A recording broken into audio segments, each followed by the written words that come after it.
The walk home is supposed to be safe. A Tuesday evening, ordinary and calm. A young nurse steps from the bus, the steam from her coffee a ghost in the cool air. The crosswalk signal chirps, her keys jingle. A single buzz from her phone as a streetlight paints a long shadow on the pavement. These are the last verifiable seconds. Moments that seem harmless but form a perilous pattern.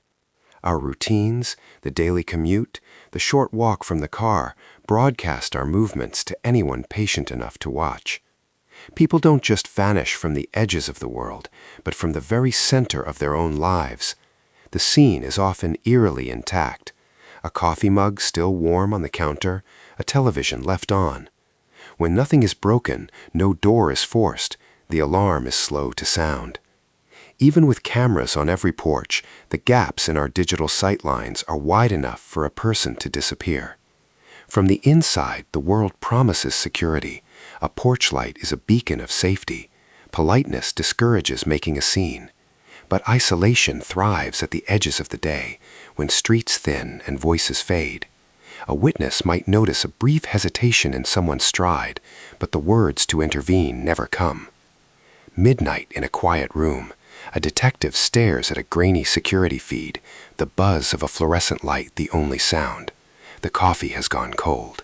He traces the route through fragmented clips and phone records until a single late-night message changes the timeline completely. Evidence never speaks for itself. A camera captures a shape, but not the reason for a sudden pause.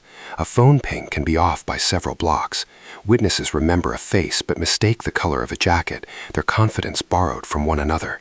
When a dozen people swear they saw something, but one camera lens disagrees, who do you believe?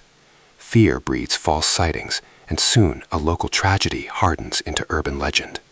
The outcomes are a cruel lottery. Sometimes a frantic search brings a loved one home. Too often, the case goes cold, leaving a silence that settles into the ache of daily life. That's why these stories must be told with care, honoring the victim, protecting the family, and empowering the community.